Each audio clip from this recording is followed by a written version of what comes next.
Wagwan,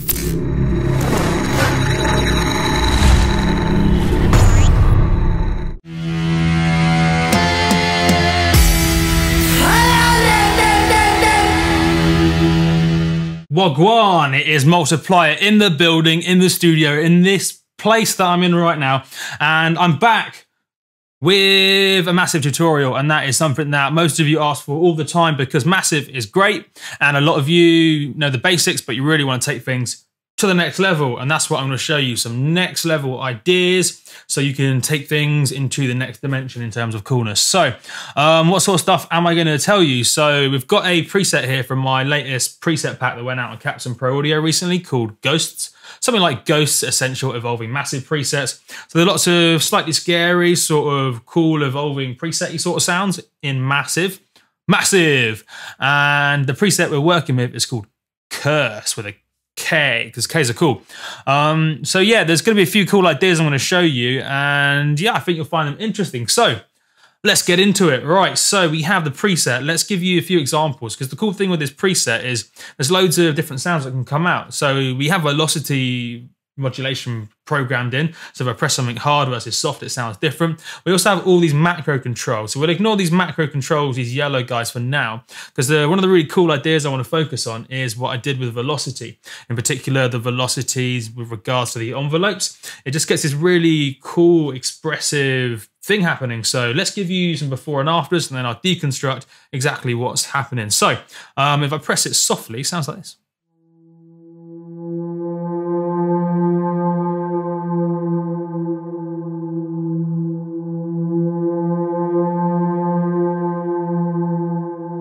Nice and evolving. If I press it hard,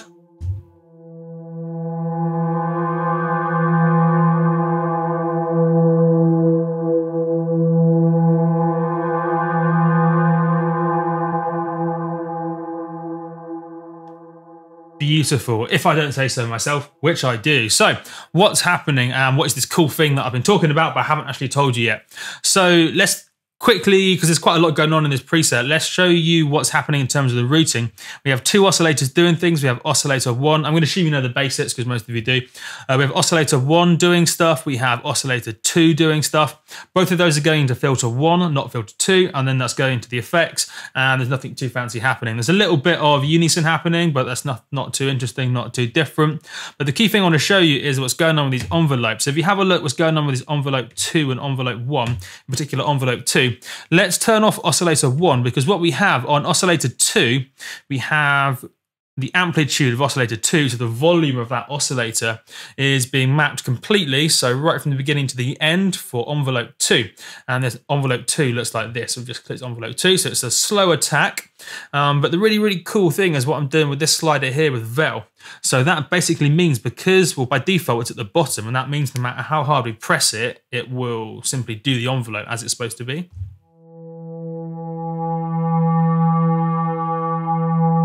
That's purely oscillator 2. But what I did is, if you pull this velocity slider right to the top, then if you press it softly, you won't hear pretty much any sound at all. See, barely a trickle of sound, bit harder maybe. I press it really hard.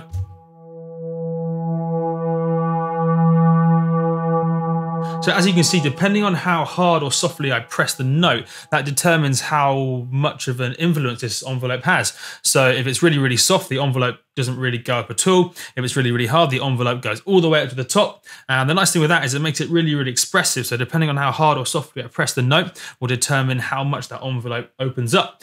And why that gets really cool is the effect that has with the dissonance with oscillator 1. So oscillator 1 is basically just playing like it normally would do. Yes, there is a bit of envelope velocity stuff happening with envelope 1, but really the key step is what's happening with this number 5 here, so this LFO modulation.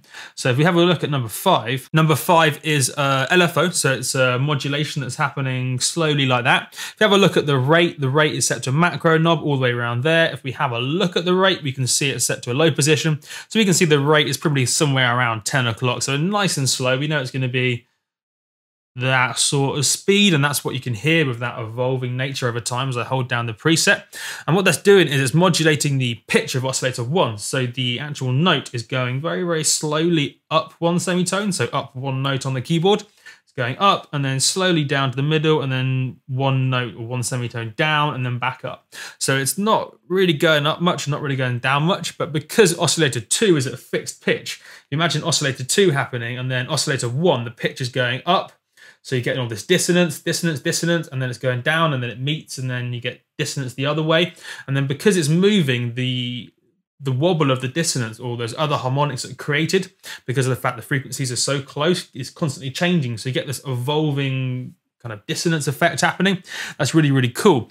But because oscillator 2 is velocity controlled, if you only press the note gently, you don't really get that dissonance effect happening. You only hear oscillator 1 moving in quite a clean way up and down. But if you press it a bit harder, then oscillator 1 is still moving up and down, but oscillator 2 comes in and you get this dissonance effect happening, which thickens it up, makes it sound a little bit thicker, a little bit more something else. It's really, really cool. So I'll show you again. So that's quite softly. See how it's a little bit quieter as well. But if I was to then press it really, really hard,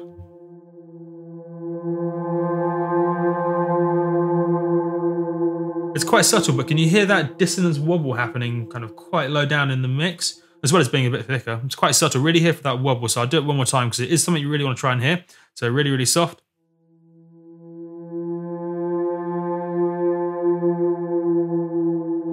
Nice and clean, and then we'll press it hard.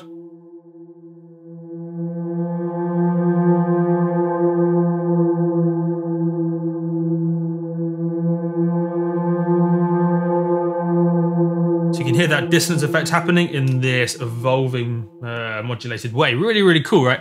Oh, that's pretty cool. We also did a similar thing with envelope 1. So if you have a look at envelope 1, we have the velocity parameter of this envelope just a little bit. So if you look at what envelope 1 is doing, it is opening up the amplitude on oscillator 1. So again, so if I press it slightly harder, oscillator 1 is going to be a bit louder. Not a lot. Velocity is only pushed up very slightly. And then we also have on the cutoff of filter 1. So this filter is doing quite a lot in terms of filtering out the high frequencies, keeping it nice and dark. It's a similar effect there. So because this velocity control is pushed up very, very slightly on envelope 1, the harder we press, the more of this low pass filter is opening up. That's a tried and tested way if you want to program in some sort of velocity modulation, velocity variation. Do it on the envelope, which is then opening up a low pass filter. That way, the harder you press it, the more high frequencies are let in, which makes sense, right? Because if you imagine an instrument in real life, normally what happens, the harder you hit a drum or play the piano or blow an instrument or whatever else it is, the more high frequencies you tend to hear in the way the timbre changes. So the harder you press, the more the low pass opens up, hearing more high frequencies. A similar sort of analogous thing, so it just makes sense. It's really, really cool. And then we did one final thing with the velocity, which again is a little subtle thing but quite nice, is we just use the velocity macro control. So this yellow guy down here to map to the resonance here. So if we just say take that off, it'd be a simple case of doing velocity, clicking there, then doing a dragging around to get it where you need to.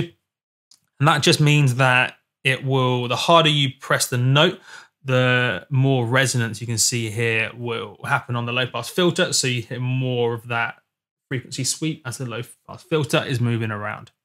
Kind of makes sense. Hopefully it does. There's some cool ideas in there. The key bits being the velocity parameter on the envelope, and also the way that the dissonance happens in terms of having one oscillator at one pitch and then another one at a pitch that's moving not far away from it, and then below it and then above it. Just moving around it, creating all this detuning dissonance effect. Really, really cool. And yeah, there's some cool ideas in this preset Curse with a K, cable flick and all. Yeah, I've been Multiplier. If you want to check out this preset or some other presets that are also both super fly, super dope. I mean, one of the really, really cool things with all these presets in this pack is these macro controls can completely change the sound. So as we play around with the rate, for example,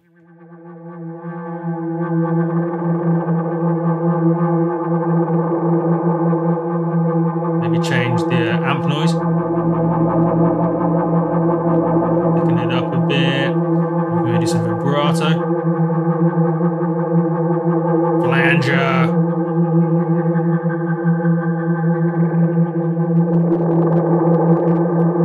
volume a little bit so you don't get any clipping happening. Don't want that. Clipping is bad. Flange. Maybe timbre 1. Lots of fun to be had. I'll leave it to you to experiment. I've been Multiplier. Hope you enjoyed.